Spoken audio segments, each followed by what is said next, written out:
So we're experiencing an auspicious time, the new year. It's part of a series, as I said during the other parts of the holidays. You know, I don't know, it's a funny thing, man, humans. So all I have to do is say humans and people start laughing. You know, humans, their mind, the notion of, it's almost like they just think calendar, a year is ending. Oh, okay. Gosh, isn't it funny how quickly 2018 already? You know, they have these lines or they New Year's resolutions. And it's amazing how small humans approach such things. Every day is a new opportunity. Every moment is a new opportunity. There are people who have changed their lives completely in a split second any time of the year. But nature helps us consider it at least once a year. You know, in case you don't think about it on a regular basis, or you don't think of it in terms of the beginning of a new week or each day, can you guys just try once a year?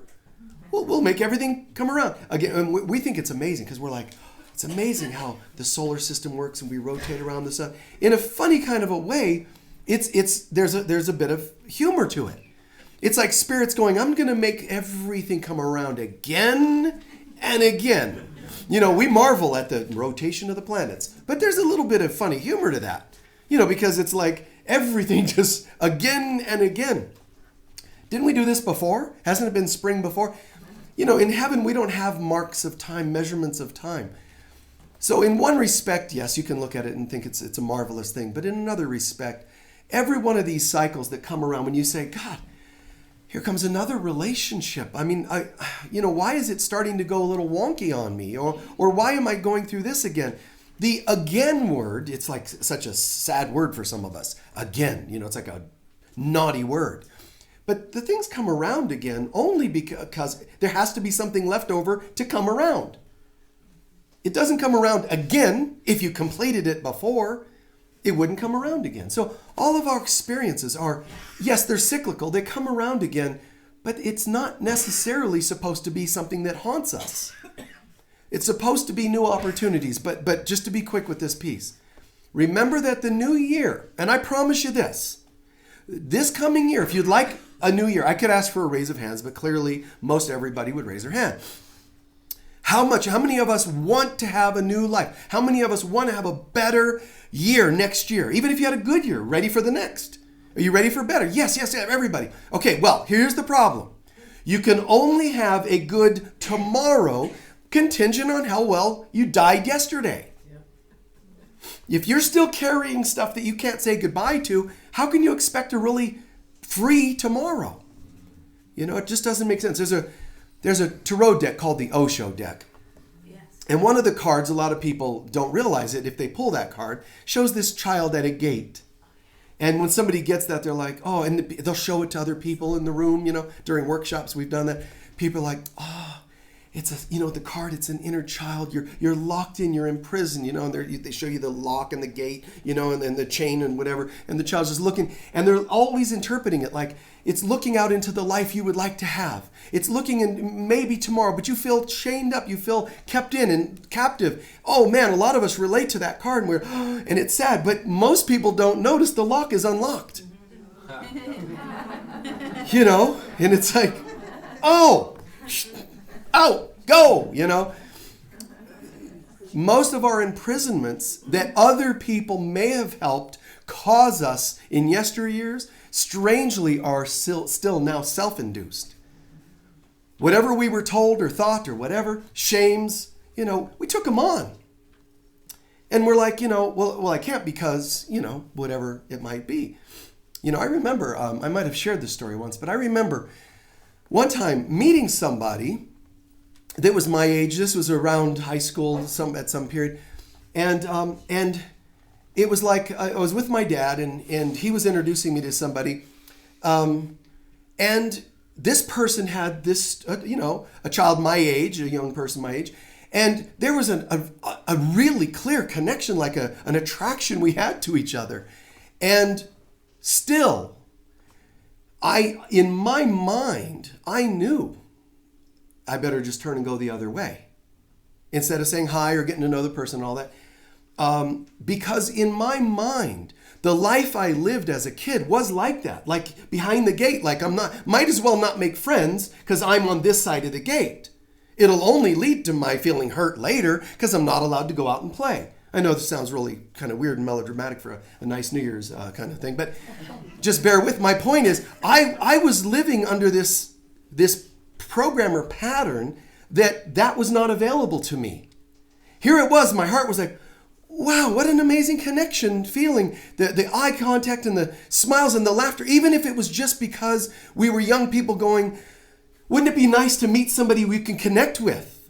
Nevertheless, it all within a split second downloaded no and all the reasons why, and I turn and walk away.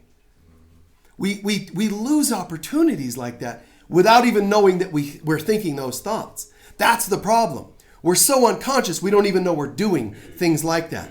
We're steering away opportunities that come our way because we think, no, I've been hurt before. Or we're running on old programs or whatever. They probably, they wouldn't want somebody like me. That kind of thought. There are people that think they can't meet somebody because they've got kids or because they've got a history of this, that, and the other, At some point, we've got to get over ourselves. It's a great visualization that I do as a goodbye ceremony, to visualize yourself talking to yourself and go ahead and get it all out of your system. Tell the old self what you have thought of it. Be honest. I've seen you as, you did a little of this too much. You did a little to that too much. I saw you as ashamed. I saw you as shy.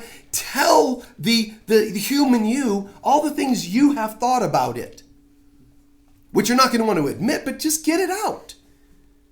Then look at that person, that self, visually, and ask it to unzip its body and peel the body off and drop it to the ground and step out of it and see a being of light underneath that. So that you can say, I'm admitting I have seen an old version of you. I'm not going to pretend I never thought that, because then the patterns are entrenched and we never get out of them. So let them fall. Let your skin color fall, let your gender fall, let your childhood experiences, abuses, neglects, or whatever it happens to be, let them fall. We're not pretending they didn't happen, but we're saying, I refuse to see you that way anymore. Because what happened is, people may have done things or things may have happened, but then I became those things. And that's the part you want to unzip and drop off. I'm not pretending they didn't happen. I'm saying I became them. I started wearing them. Really, really strange incident story. I was working with this really a long-term minister, a very successful minister. And this is a woman, and she had a certain shaped body. It was just rounded like this, her body type. And she came to me for a session, and we worked on this particular stuff that was going on in her life. But we do what I call tracking. So we're looking at, she's got this and that going on with her life. We did some tracking, and she remembered a particular incident. And I know this is not easy to hear some of these things, but she remembers that her dad was always saying, you be a good little girl. You have a dress on, so take care of that dress and always remain that good little girl. Perfect dress, no dirt, don't play, don't get too happy, don't play too much, right? It's like just, walk around, stand there in the cute little frilly dresses. And one day, and she tended to get the dresses dirty and get out there playing and rolling around. So she's fooling, as a kid playing, And she came home one day again. This time the dress was torn or dirty or something because she was playing outside. The dad actually has her remove her dress. He puts a wooden barrel and staples straps over the barrel and makes her wear it and go outside. A barrel. Do you understand what I just said? It became her. That body. And I'm like, it's not easy to hear those kinds of things. What I'm really proud of is the neighbors came over and told him that wasn't right. I dig that. Because all too often people, you don't want to get involved, Yeah, sometimes do, And here, this is just a little girl. And she already literally starts wearing that feeling. That's all you are. This barrel body. It's ridiculous. And it's not just it's not just a woman, and it's not just that particular body and barrel body and all this kind of thing. This is all of us of varying types. Even if your life is pretty cool, it's still nothing compared to who we really are.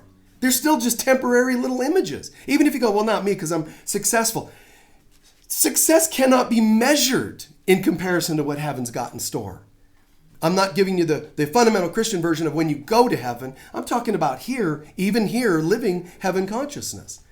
There's always so much more than meets the eye, but then we can even imagine.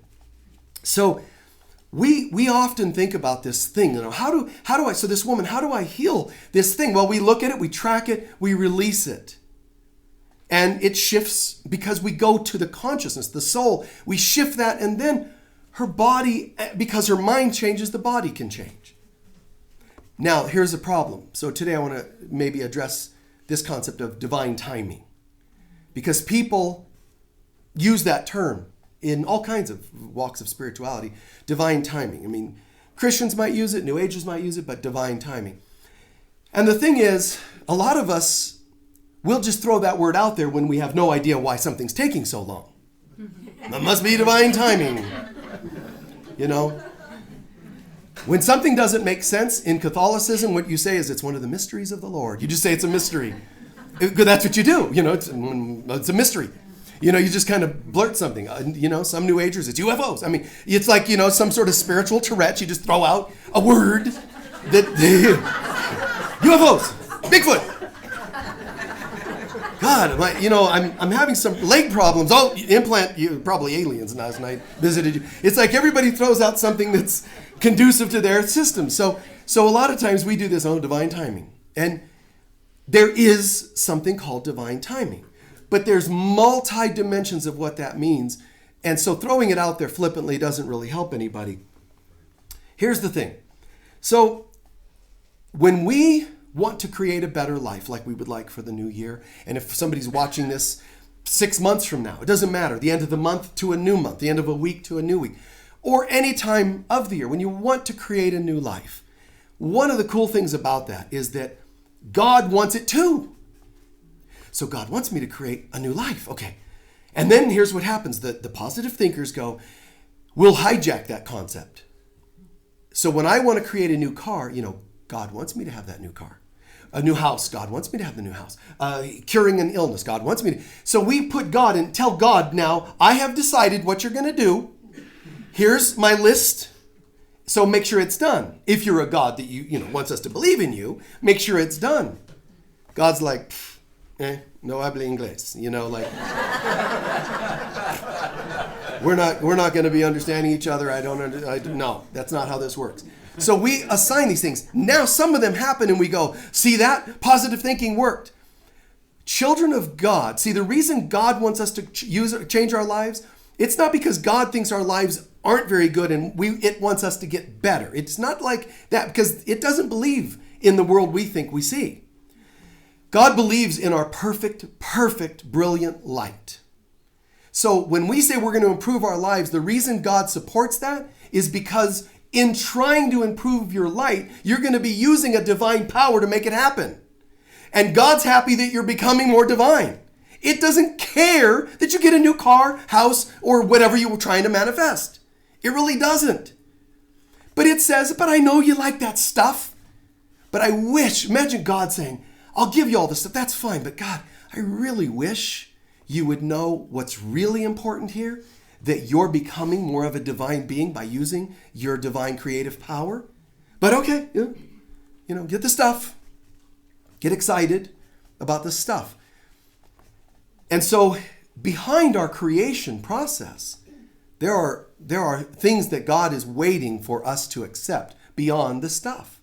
So it's kind of cool. God's supporting the idea of us creating a new life, but it has a different goal behind it. And that's why, in a sense, mystics used to say, and religions all around the world, stay away from pleasurable things. Now, they went overboard with that. But what they were potentially or trying to say was, when all you do is focus on creating stuff, pleasures of life, you will then think You're going to be distracted by those things instead of creating more heaven consciousness, more pleasures on earth. And that's where that battle came from. Beware earthly pleasures. And they went overboard, man. Just denying. And we do that because we've lived those lifetimes, guys, in these positions and churches and religions and whatever. Earthly pleasures. It's been told us so many times. But remember the girl who put on the barrel. Her body took it on. You can say, well, I don't believe in that. But listen, you've lived lifetimes hearing this. Pleasures are bad. So you can't just go, well, I refuse to believe that. Well, the lady tried to refuse that too, but it didn't work. Her body took on her belief system because it was such an impact. You can't pretend it didn't happen. So you and I took on all kinds of things. We can say we don't believe in them, but you have to heal them. You can't just pretend you don't believe in them. You have to heal them. How do you do that? You have to see them and own first that they're there. Even if you're not sure they're there, if you think your life is affected, it's a pretty good chance then that there is something off. You're trying to manifest something and it's not happening. There's a chance that it could be in the belief systems. And it doesn't hurt you ever to go do a little work on it. Nobody's ever, been harmed by assuming there might be a little something to work on. In other words, the humility, the open mind to say, just in case I'm harboring any stuff here, I'm open to surrendering that to you, God. There's not going to be harm from that. Worst case scenario, you just kept an open mind and there was nothing more to release and the issue was somewhere else, which I'll get to in a sec. But we've all got to get to that place, the humility. And God, strangely enough, beautifully enough, God knows that we can create anything instantaneously. Anything.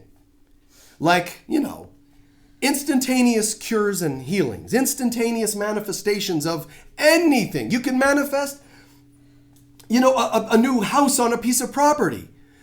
But on earth, everything's taking that away and saying, well, no, somebody already owns that property. Okay, I'll buy a piece of property, let's say it's an acre, and I'm going to call on God and we're going to materialize a home. And it could be made out of crystal. It could be etheric. Someone's going to show up and say, did you hire an architect? Do you have any plans? Do you have a permit for this crystal building? This world doesn't welcome miracles like that. But it's going to change. The easy way or the hard way. It's in our minds. We think if I've done lots of naughty things I don't deserve. Our ego convinces us it's harder to create a house than it is to create, something smaller. Can you materialize $10? Sure. And a miracle happened and somebody sent you $10 in the mail. How about 10 million? Oh, wow, that's a tough one. In God, they're all the same. They're actually all equal, absolutely equally the same in God. It's only in our minds that there seems to be a difference. Does that mean I'm telling you, therefore, shame yourself for believing that one is different? No, just accept it. Try to laugh at ourselves a little bit more to say, God, isn't it funny? I can believe in creating a new doormat outside, a welcome mat, but creating a new house to go with it in my mind is harder. Think about that. In God, it's the same to create a new welcome mat as it is to create a new house. So divine timing becomes a conversation. Because the ego is going to say one thing is harder than another, and then we start believing it, we wear it, we take it on, and we start living that.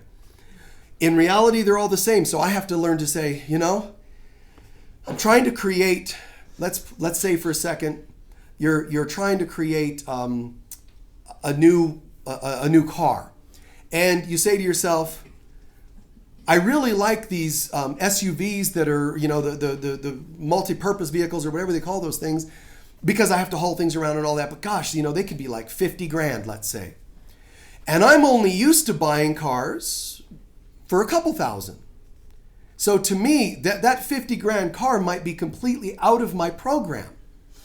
Does that make sense? It's too far. It doesn't mean it can't happen, but I won't even go there because of my belief systems. It's a strange thing, but we all have to learn and look at those and own our belief systems. I can manifest anything. The trick is not manifesting it. It's to do it with God versus coming from my ego. That's all I need to be focused on. The big and little is an illusion. My job is not to learn to create bigger things. It's to create more and more consistently from spirit. It's called co-creating. That's why, that class we have starting up this week, co-creating a new life. That's why I titled it that a couple years back. Co-creating. I'm making it a distinction between us and the people that are into manifesting stuff. How to do these things with God. It's different. So here's the thing now. We're talking about divine timing. So in this dimension, remember, in God, there's no difference between big and small creations, right? Therefore, it can happen instantaneous because there's no time in God. However, on earth, we seem to be in a third dimensional world. And so there are some things, guys, this is important. There are some things we have to deal with. For example, if you say, Father, Mother, God, I would like to get a new welcome mat for my house. Guide me to the right place to find a welcome mat. And you find one on sale and you go, that's an amazing miracle. You find the ones the color you wanted, whatever it is, and you go, that was very cool. How often do we go, okay, now I'm ready for the house to go with it? Driving down the street, I'm just looking for the sign that says Michael's place. Does it happen? Well, no. However, why? Well, because those are bigger. No, not really. But it's based on our belief systems. So we have to heal our belief systems, but we also have to accept in the illusion there are some things that have to happen. So maybe if I say I'm ready for a new home, maybe the spirit world has to maneuver some things into place. Do you understand what I'm saying there? Even if spirit's going to give me a brand new house for free. Sometimes, can we not accept in the third dimensional world, sometimes that won't just materialize. Sometimes it means a prayer has to get into the head of someone who's going to then consider donating it to someone. And then that person has to connect that person through dreams and synchronicities and this and that and the other. And these things kind of come into place. Because of our belief systems, most of the bigger orders, the tall orders we place, there's some stuff that has to happen, guys. You think about the common story of Abraham and his wife, Sarah. We're going to have a baby. God, the Lord tells me we're going to have a baby. This is great, man. We're going to have This is all about divine timing and learn to keep the faith. Because, Abraham, Sarah, you're going to have a child. And they're like, okay, cool. Another 10 years. Knitting. Another 10 years. Another 10. They were like 90. I'm not kidding. They were like 90. I would have said, never mind. God. What am I going to go? Let's go, little Johnny. Let's race. Me and my walker and you. So a lot of people go, this was the Lord testing Abraham. Okay, fine. Because God wants us closer to being God. And for Abraham, part of the test was, you're going to have a child. And because Abraham, you have shown such tenacity of faith in God, you're going to have a child. Thank you, God. Now, do you think it could just pop out any old child? No. Because it was such a reward of his consciousness, and he made some dramatic changes. Abraham, you and I as well, Abraham passed some tests. And this happened more than once in his life. But because he passed his tests, then God says, now the child's coming. So we could say it was just about Abraham learning patience, because that's, if you try to study it or watch TV or, YouTube flicks about it, it's going to say, something about faith of Abraham and Sarah. That's not what it's all about. Picture this. When spirit isn't answering your dreams, your visions, your prayers, sometimes it is about developing patience for us and so on. But try to understand that spirit world is trying to work with this world. And this world does everything it can to block that world. So, what if Sarah's body was incapable of bearing children, because it appeared so? What if the cells of her body needed to change and rebuild a womb? What if she needed to have ovaries built from scratch in a way that would not be too dramatic to her body or cause discomfort? What if it had to be built cell by cell? Maybe that's what's happening. Maybe her cells of her body are being made new to be able to bear children. Sorry, it takes a few years. What if the child they could have had would have been an average child? But what if he was raising Sarah, his wife, and Abraham? What if they were raising their consciousness enough to not just bring any old child, but an amazing child, which they did? You follow so far?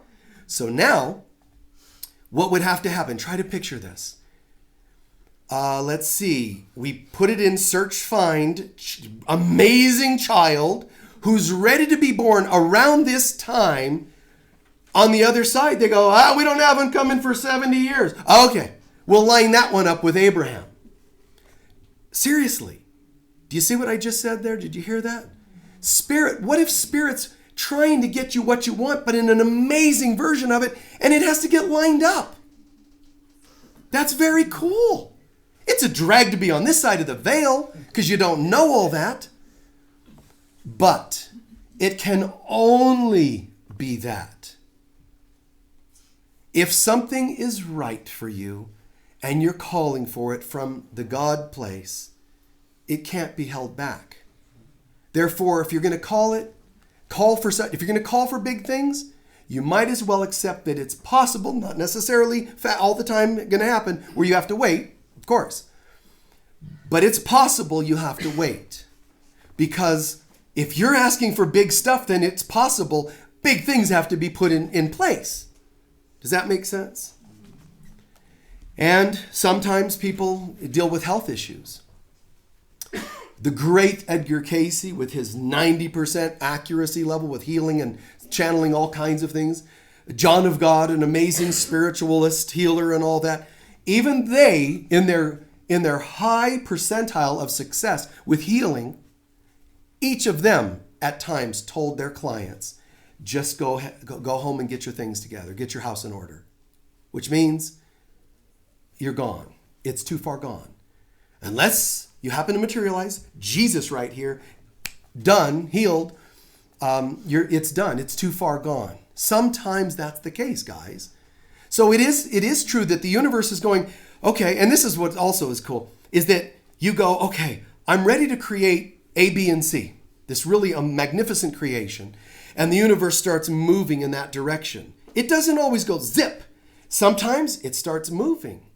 You have to keep your consciousness feeding it with fuel of believing, faith, tenacity. Not, I would like this. The whole universe starts moving. Oh, never mind, I want that. Okay, back this way. No, never mind. Now the universe starts to do this. Hell with it. The universe just goes, never mind. We're just going to sit here. Y'all just do whatever. Talk, pray. We're not going to do anything because you tend to pray for this and then that. Lord, get them away from me. Make them leave. Oh, Lord, bring them back. Just this whole bipolarish prayer style. And heaven, the heavens, I'm saying it facetiously, but the spirit world is saying, we'll wait till you get your act together and you decide what you really want. Especially if you're going to try to create big things. Then keep your mind on. Look at the guy like Steve Jobs. That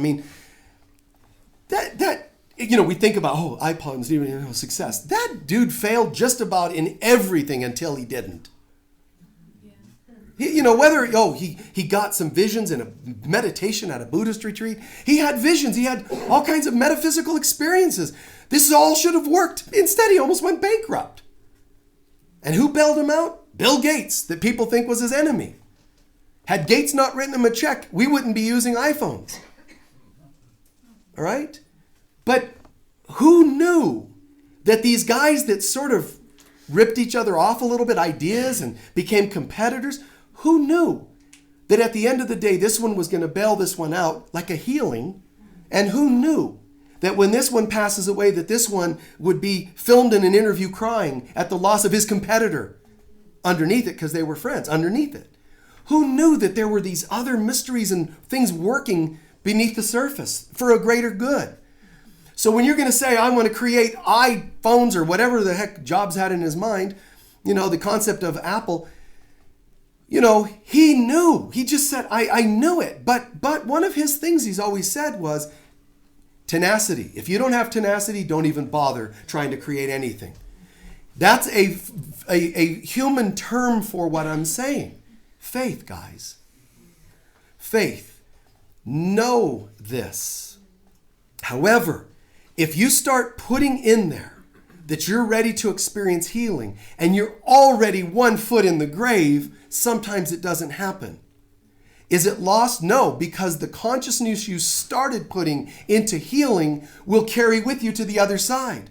When you come back, if you come back, you'll have already put that into motion. That's why some people come in here and win the lottery out of the blue without even doing any prosperity work.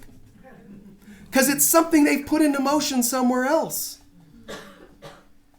Yes, it would be wonderful if all of our manifestations happened in the same lifetime we were focusing on them. And yet, if we all got everything we wanted when we thought we wanted it, wow, we've been in some big problems, because as human beings, we don't know our own best interests. We don't know really what's right to pray. We go tangentially. We go off moods. We do. And it's hard to really deal with the creative mind because things don't manifest instantly. We actually don't think that we have a creative mind anymore because we think, well, let me try this. No, it didn't work. All I know is that it has to work. It's a divine power. Creative imagination is a divine power. It has to work. However, divine timing. So I'm putting it out there for such and such. The whole universe has to maneuver to make that happen. The whole universe. And, you can say, well, I'm going to create Apple, except everything else that wasn't Apple had to be moved into place. Other companies that were already, the moment Jobs walked out of his meditation and said, I'm going to create Apple, IBM did not bow down. Microsoft did not say, oh, I heard a guy had a vision. Let's close. It doesn't work that way. They fought tenaciously to keep the other from happening because that's this world. So if you decide, it's the person who's drinking alcohol all their life and then says, I would like, now I have cirrhosis of the liver, I would like some healing. It's easy for humans to say, healing please. Okay, fine. The healing will start. But if you've been contributing to the cirrhosis for 30, 40, 50 years, isn't it fair that it's going to take some time for that to heal? Okay, I'll take some time. And is it possible you might exit before your time clock, ends? It's possible. Sometimes that's the way it happens. And I'm sorry, man. It creates sadness and fear in us. I swear to you, though, the creative power cannot not take place. It's impossible for our ability to pray, and be prepared to create something new like Abraham and his wife, and it not happen. It's just that, are we in divine timing? Not can divine timing catch up to us. It's, are we able to step in divine timing? If you're not, then it'll suit you. If you're just impatient, then it's a good thing. Just ask for small stuff that's easier to create. I'm not waiting for anything. Well, good. Create small stuff. New toothbrush this week? Go get a dental exam. They'll give you a free toothbrush and you can go, oh, look what I got. And that's great. I mean, it's still divine power. It still is divine power because you created something wonderful. But if you're going to ask for big stuff, because on the human plane, we think big, the difference. The larger issues, the items, bigger miracles are harder to manifest than small miracles. No? Just here. Because we believe it, that's the way it looks. And so I'm going to ask something that seems very big, and I live in a universe that lives with that law, that concept, that program. So a lot of things have to happen. I mean, technically, instantaneous things can be put into place. But in this world, guys, be patient. Examples would be, I remember Helen, who channeled A Course in Miracles. Her colleague who helped her co-edit it, his name was Bill. He said to her, he said, can you ask, since she's dialoguing with Jesus regularly, he said, can you ask Jesus if I can also directly hear his voice? She said, okay. Jesus, Bill wants to know if, he too can hear your voice like I do. Jesus said, absolutely. This is exciting. Great. What do I need to do? He said, tell him just to sit still and say, here I am. And then wait. Here I am. And wait. He said, and then I'll talk to him. He'll hear my voice. After a little trial and error, it didn't work. And he said, Helen, can you ask him again? Tell him I've been doing that and it's not working. I swear. And here's more or less what he said. He said, tell Bill he's saying here I am and he's waiting. Kind of like dialing, a phone, right? Dialing the White House, dialing, the bat phone to God, dialing Jesus. It's ringing once, twice, which is your, concept, the metaphor of sitting in silence. And he tells Helen, and then just when I'm reaching for the phone, he stops. And what that means is we're able to talk to God, to Spirit, to Christ, to whatever you want to call it, but we disconnect often before we can see the miracle happen. We give up on it before it can materialize. So don't ask, because you're getting yourself more into guilt. If you're going to ask and then give up on it, don't ask. Think about this. If you want to be strong masters and creative beings, don't ask for anything that you're not going to be willing to be patient to wait and hold space for. I know that sounds counterproductive to a lot of new agey kinds of teachings. All the tangential, ask for everything. I'm saying you're better off. Your conscience is better off not asking for anything than to ask and keep giving up. Do you get the feeling of that? Asking and giving up is not healthy. It weighs on our minds. So when we get an inspiration or energy, for me, when I have had moments of projects, fortunately, most of the time, I get instantaneous manifestations. But only a couple times in my life, and relatively recently, only a couple times in my life did they not manifest more immediately. And one of the obvious things that came to me in my prayer and guidance work is the magnitude of some of the things that I'm involved in creating right now. In the human mind, they seem bigger. So I'm like, okay, so that's okay that it doesn't happen in a weekend. It's okay, whatever, and then resign to that. And that's how we keep our peace, because even though God says, I totally encourage you all to learn to create a new life, not because I want you to have more stuff, but I want you to use your power to be more like God to create. And one of the things I love, God saying, one of the things I love about your stuff not manifesting right away is that it tests your faith. And then religious people say, because the Lord wanted to test my faith, as though the Lord is just with a spiritual abacus keeping score of how well you're doing with your faith. It isn't like that. It's that when the Lord is testing your faith, what it means is it's teaching you to become more like it. When you have faith, you're becoming more like God. It doesn't mean the blind faith in something you're hoping hears your prayers. That's not real faith. If and when God is ever holding things back, let's say it does, holding things back from you to build your faith, it's so that you will come closer to it and become more faithful and godlike. Not so you become more like another minion begging and scratching, with every little bit of faith in something you hope to believe in. Is that making sense? John Lennon and his wife Yoko, they wanted a child very badly. And for years they tried, like Abraham and Sarah. They tried very badly for years, and it never happened for the longest time.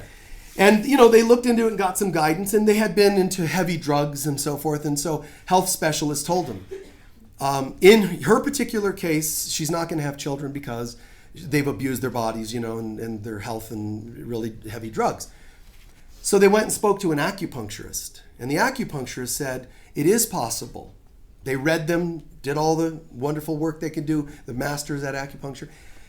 And they said, no, you can have a child, but you'd have to fast for a while from the old ways of being. She had to go without the drugs and the certain lifestyle for years, like Abraham was promised a child. And then they had one. They had to get rid of the old ways of living, and they had to bring in healthier ways of living, and it made way for it. Does that make sense? But if they would have kept pushing for it when they wanted it, she kept having miscarriages, and it broke their hearts. But you're trying to push something that's not ready yet. The child's miscarrying because it's not developed yet. And it's not developed because you're not developed yet. And same with our manifestations. In all kinds of, various sorts. I had a couple come to me. One of these two is in the top 3 New Age authors of all time. They came to me and they said, we want to have a child, and we heard you're a healer, and we've heard about you, and we want you to help us out. So we want to have a child. What is missing? What do we need to do to be able to have the child? And so I checked in with, and did some tuning in intuitively, and I said, you're not going to have a child. And they didn't like that. I said, you're supposed to be writing a book. Your child that you think you're hearing, we're supposed to be having a child. Your brain is twisting the word. It's you're hearing, we're going to create something, and your head is telling you baby. It's not a baby. It's a project. And they didn't like it at first, which shifted into, we get it. It's true. We can feel it. And it became, one of the best sellers of all time. So it's all about timing. It's all about being in the zone. It's all about understanding, not misinterpreting, because our ego wants what it wants and wants it when we want it. It wants to make that voice, the creative project that could help people spiritually, into just a baby. So it makes the girl obsess on a baby, and now she's waiting, spending days of her life feeling, like empty womb syndrome. Oh my God, when's my baby coming? I know I'm getting guidance. So the ego gets you on a tangent you don't need to be on. Your ego can put you in the position to look at a couple and say, oh, I wish I had that, just to upset you. The Christians will call it the devil tormenting you. It's just the ego. The voice of low self-worth continuing that kind of patterning for us. Someone has to say, not today. So instead you look at it and go, wow, wonderful couple. How does that relate to me? I got to go find somebody. No, that's literal. What does it mean inside? I can have that healthy male and female within me and breathe that in. That's a spiritual creation. There's no difference to write a poem or a book of poems. Only the ego tells you there's a difference. There's no difference between the welcome mat and the new house. Ego tells us different. But in this dimension, if you're going to try to create great things, this place, we have time. Time exists here, not on the other side. So it takes time. And as I'm coming to a close, another good example of this would be Judas. The church has made Judas into a bad guy. And Judas is actually just you and I, not a bad guy. Judas wanted something, and what he heard in his mind was, this Jesus guy is magical. He's going to make a difference in the world. The woman that thinks creativity, I'm going to create something. A baby's a misconclusion. Judas hears, this guy's amazing. Let's get this happening. He twisted the outcome. He thought the only way this Jesus guy could do what I'm hearing in my guidance that he can do is to put him in a position of politics. Because that's logical. So when he turned him into the Sanhedrin, he thought they were going to interview him and agree to support his mission. Jesus did a roundabout, man. He did a hook on him. Yeah, let's go. Let's go. Judas, that thing you're going to do, go do it. Judas is like, oh, so you're getting the same guidance. This is what we hear in Sedona all the time. So your guides are telling you the same thing as my guides. Synchronicities. So Judas runs off, turns him in, And within hours, he's arrested. And within hours of that, he's dead. Judas did not turn him in to kill him. That was never his intention. And that's not a big revelation. That's a fact. He never intended to have him killed. He thought he was going to be put in a place to free the Israelites from the Romans. And he did in here. He taught us a way to be free of the symbol of Rome, meaning materiality. But Judas refused to see the bigger point of him being in our lives, Jesus being in our lives. Or however you might do this. You meet somebody and you think it's supposed to go a certain direction. Not necessarily.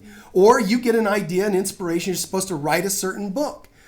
It's so easy, especially with signs and synchronicities and such, it's so easy for this to all get twisted that we think, my guidance is I'm supposed to do this or that. That's rampant in this town and in this world, but in this town. Flippant, guidance. And we say, but I have synchronicities. I understand. The ego is just as capable of creating synchronicities as is spirit. So if our goal were different, we would have a different guide.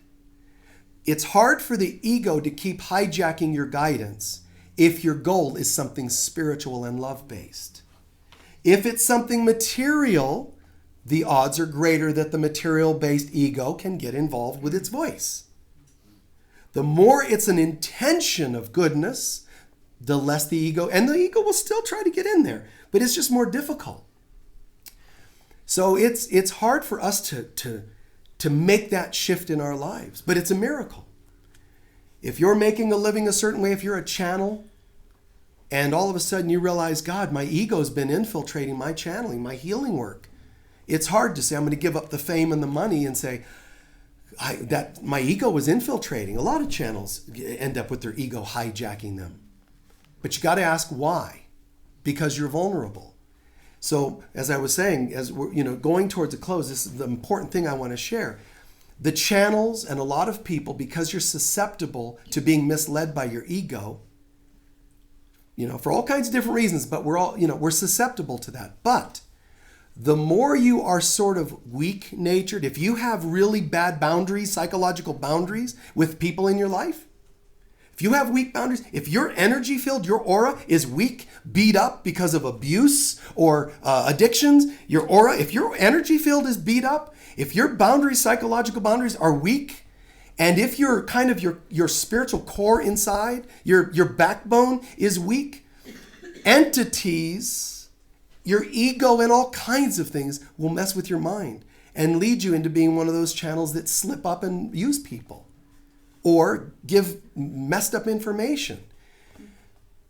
A better channel, like Moses was not somebody that was found frolicking in a garden and turned into a spokesperson for God. He was a warrior.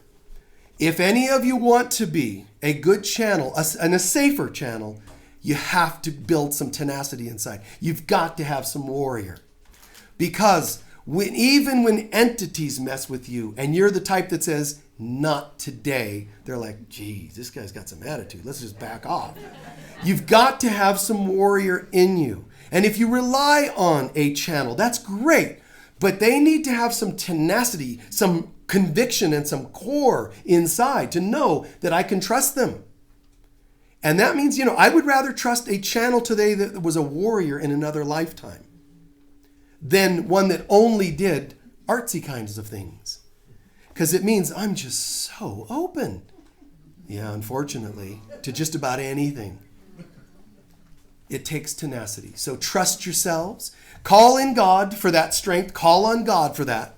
Never try to do it just yourself. Call on God. But you know what? Eat foods that ground you more. The most common poltergeist activity and demonic activity is adolescents who are especially going through a lot of turmoil and repressed feelings. People that have emotional imbalances are not the best channels. They're the best channels because they're susceptible, but not the healthiest because they don't know when to say no or how to say no. And so I'm not complaining about that. I'm giving you the cure. Show up. Call on God to be with you, but also know how to kick some butt spiritually. Know how to make the right choices and don't give in. Not for money, not for fame, not for sales. No. Only if something feels right. That's Moses. Moses had to be a warrior to do what he did. He could not have been weak. And he's an amazing master today. An ascended master today. Male or female, conviction, guys. You can never think that Peace Pilgrim, the woman Peace Pilgrim, or Mother Teresa, you can't be a weakling and do that kind of work. So please don't let the new agey people convince you that the way to be spiritual is to only be all flowery about everything. Yeah, flowers, yeah. But those flowers should only be coming from somebody that knew how to get a rake and work the ground. Boom, get it in there. When you run into a rock, work it. A stump that won't go, chains, rope, truck, pull that, get in your body. Spirits look for people that go, well, I'm open, loop-de-loop, Entities love that kinds of stuff. Somebody that's not going to show up and be responsible. Anyway, I hope this is making sense. Let's take a few centering breaths and share a brief meditation. On that note,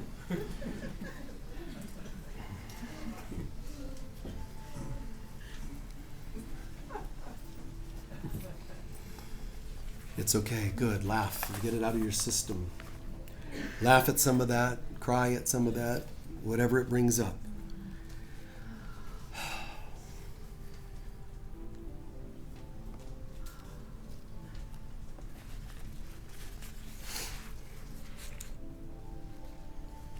Tune out the world.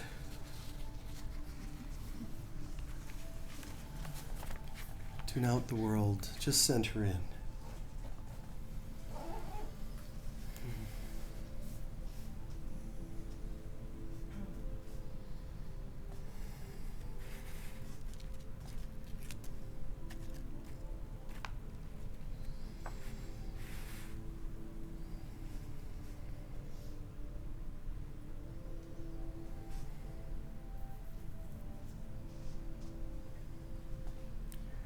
Let's take a moment to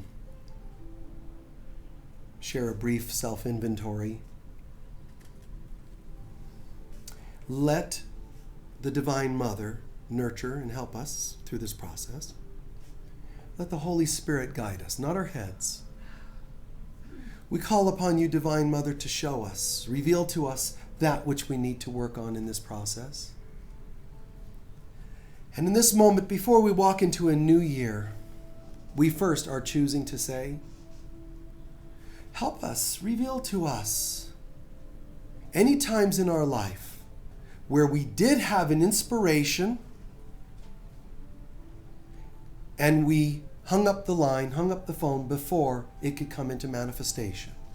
Any time we prematurely gave up on something. Just let your mind be still and see if something spontaneously comes up.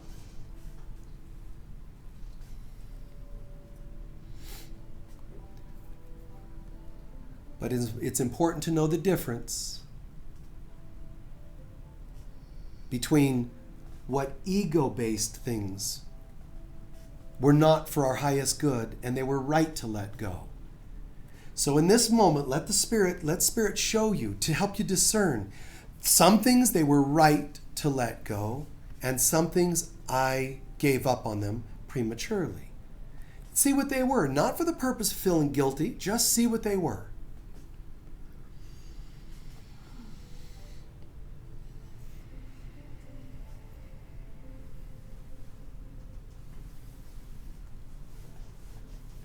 Creations, projects, friendships, partnerships. Again, it's not wrong if we ended something or walked away. It's more of recognizing that it happened. Partly, did it come from ego, or was it that we left? We walked away prematurely. If you see any that you can tell came from ego, then give yourself sort of a pat on the back for seeing it wasn't right for you and you walked away. Nice job. You can even go so far as to say to yourself, and if something like that comes around again, I'm just going to get it sooner. That's all the correctiveness you need. I'll get it sooner next time. That means you learned. But on the other hand, are there things we gave up on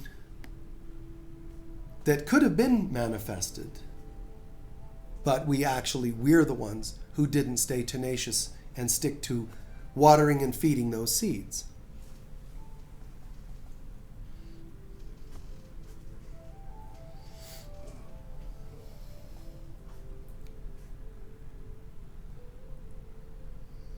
And the good news is,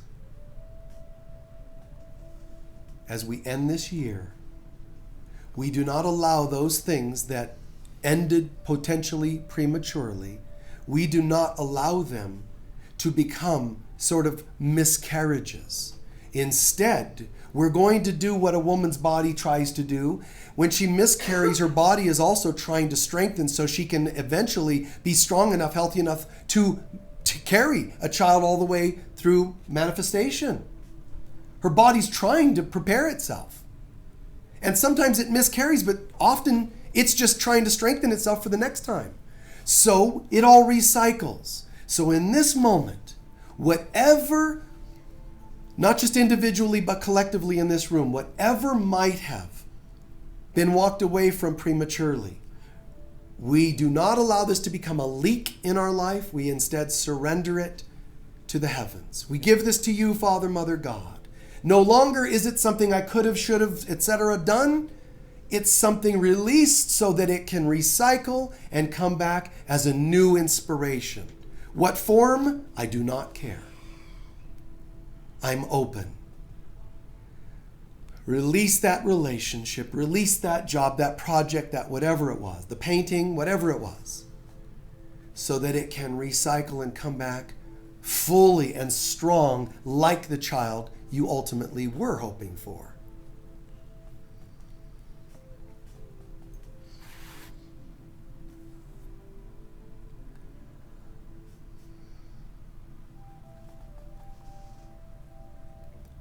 And then we close, just visualize a seal coming from the heavens onto your third eye. A seal. It's like a promise from the heavens on the third eye that says, this is so. Not what I want to materialize. It's this is so, meaning gone, being recycled, and something new coming your way. So it's like the tomb Jesus was put into is our third eye. It's being recycled and brought to light so that something new will ascend from it. Do not break the seal open. Let it happen organically.